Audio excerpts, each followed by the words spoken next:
Vida dels estels. Introducció. El cicle de vida dels estels és néixer, créixer, envellir i morir. Neixen a partir d'enormes núvols de pols i gas anomenades nebuloses. Naixement. Aquests elements es contrauen gràcies a la gravetat, fins a formar un nucli que les fa brillar. Creixement. Quan el nucli de l'estel és creat dins seu, s'uneixen àtoms d'hidrogen i es transformen en heli. Aquesta etapa és la més llarga a la vida d'un estel, com el Sol actualment.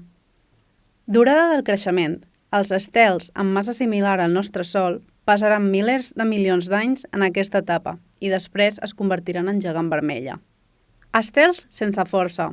Els estels fallits o nans marrons són els que no tenen prou força per unir àtoms. Brillaran molt poc i s'enfosquiran en refredar-se. Envelliment. Els estels envelleixen quan se'ls esgota el combustible al nucli. Es fan més petits, s'enfosqueixen i es refreden. Mort. Quan ja no tenen combustible, es moren. Pot ser de forma violenta o pacífica, depenent de la mida. Després de la mort, els estels més grans exploten i es transformen en supernoves i després es converteixen en forats negres o en estels de neutrons. Estels que encara viuen. Els estels de massa intermitja, com el nostre Sol, que han esdevingut gegants vermelles, expulsen les seves capes exteriors convertint-se en estels nans blanques. Conclusió.